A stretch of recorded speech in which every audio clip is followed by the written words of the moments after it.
Hey, how's it going, fellow cynics? Quick apologies right off the bat for the kind of lackluster audio. Just currently moving into the new place and getting the game room set up. It's not quite ready yet, so you'll have to bear with me. During the process of moving in, one of the things that I've always wanted to do is start to add more smart devices to my house, and one of them being a smart lock. And this lock right here is the Wyze lock, and it is a Bluetooth and Wi-Fi enabled smart lock. It is a pretty cool device, to say the least, and it is something that I'm going to kind of go over today in this video. Some of the cool features it has is remote unlocking and locking, as well as complete control from your smartphone. I don't know if you can see it very well on here or not, but I can select the lock for the front door and lock it or unlock it from my device. I can see reports on if the door was left open or not. Yeah, it's a pretty cool device. Oh, and also it does have compatibility with a certain Amazon assistant, shall we say. But yeah, this is a pretty interesting device, and so what I'm going to do is just kind of do a basic unboxing, then kind of do a quick overview on how to install something like this onto your door, as well as how to set up the software, and then I'll just kind of give my thoughts and opinions on it after using it for about a week's time. So if you like content like this, be sure to hit the like button and subscribe if you're new around here. And without further ado, let's get started and take a look at the Wyze Smart Lock. Okay. Okay, so first up, let's go ahead and unbox this puppy. It's pretty standard box. Just remove the cellophane and crack it open. Upon first open, we have immediately the documentation and instructions on how to set the Wyze lock up. We have 4 included AA batteries, a nice touch as always, and we have the gateway for the Wyze lock. This basically allows you to connect to the internet and access the lock remotely. Then of course we have the Wyze lock itself. Perhaps not as exciting, but just as important, we have the mounting hardware and screws, along with the plate that will mount the lock to the door itself. With that quick unboxing out of the way, let's go ahead and do an overview on how to install this lock. So the installation of the lock is pretty easy. First, you're going to remove the original deadbolt handle. Once removed, line up the Wyze lock mount and fasten it into the lock with the included screws that came with the packaging. You're going to want to look at the colorful plastic pieces that the Wyze lock also came with. The one that you use is determined by what type of lock you have. In my case, I'm using the blue piece. You simply take your plastic adapter and place it over the pin, and you are ready to mount the lock. There are 2 little pegs on the mount that the Wyze lock connect to. Once you have that sitting in place, go ahead and fasten in the 2 screws located in the battery compartment of the lock. Once you have that done, simply install the batteries, wait till you see the green light, put the magnetic cover back on, and you are good to move on to the software side of things. So just like any other app, you're going to sign up by registering an email and password. You'll then get a random code sent to your email. Once you enter that in, you're signed up and ready to set up the lock.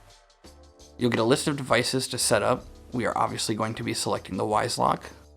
Then we will want to go ahead and plug in the gateway into an outlet near the door which we installed the lock into. Wyze recommends to have it no more than 50 feet apart. You'll then sign into your Wi-Fi network. The gateway only supports 2.4 gigahertz, by the way. Give it a couple minutes to connect, name your gateway, and then we will pair the gateway with your lock.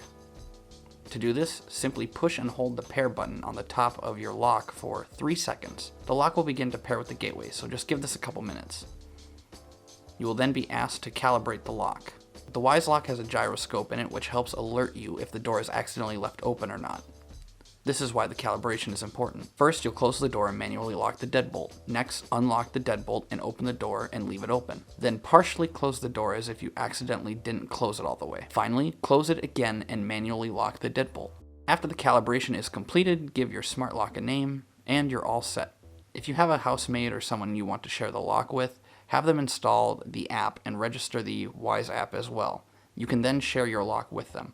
Alright, so it's been about a week since I have purchased the Wyze Smart Lock, and I gotta say, I am thoroughly impressed with this device here, especially given the price point of about $107. There are a ton of smart locks out there on the market right now, and pretty much every single one of them is significantly more expensive than this. Given the fact that it is so feature-packed for the price point, I am very impressed and very pleased with my purchase. I really only have 2 gripes with the Wyze Smart Lock.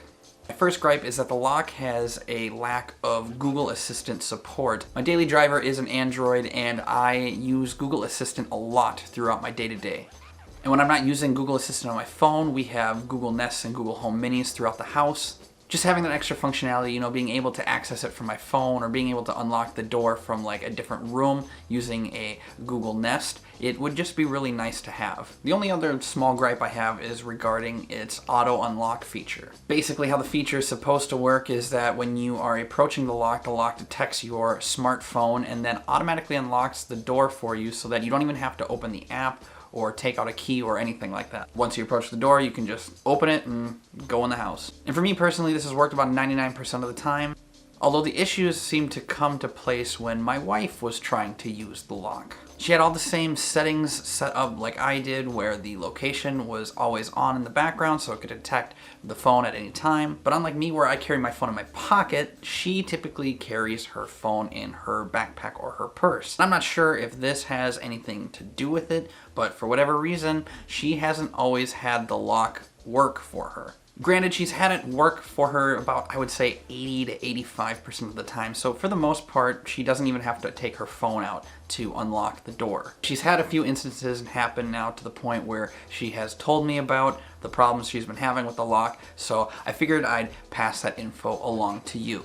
Speaking of info, in case I haven't mentioned it already, if you want to connect to this lock remotely, say from work or if you're on vacation and you just want to be able to check to make sure that the door is shut and locked, you need to purchase a gateway for the lock. Typically on Amazon you'll find that this is bundled with the gateway, but I have seen this sold separately, so if you just want a Bluetooth lock that you can use your phone as sort of a electronic key, then you're fine, you're good to go. However, if you do want a smart lock for the functionality and the purpose of kind of monitoring the lock and being able to unlock it from away from home, then you are going to need that gateway to be able to just kind of have that internet connection. Otherwise, if you don't have it, you're just basically stuck with a Bluetooth connection, and so basically once you're away from your home, you can't connect to it then.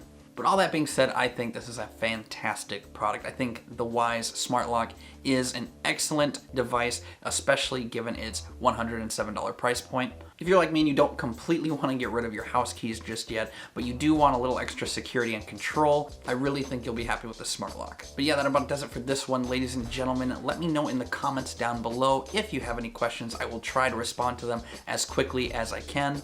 If you like this video or found it helpful in any way, please do hit that like button. And if you're new around here, consider subscribing to the channel and ringing that notification bell icon to stay up to date on everything that we're doing. We upload new videos every Monday and Friday and live stream gameplay on Wednesday nights, usually around 9 p.m. Central Time. Feel free to hit us up on any of the social media platforms we're on, like Facebook, Instagram, and Twitter. If you're interested in purchasing this product and you would like to support the channel, consider using our Amazon affiliate link in the description down below. But that's about enough rambling out of me. Thank you again, ladies and gentlemen, so much for checking out the video and checking out the channel. My name is Blake. This has been a Digital Cynic experience, and for all things tech, games, movies, and other nerdy things in between, be sure to subscribe to Digital Cynics. Have a good one, everyone. We'll see you next time.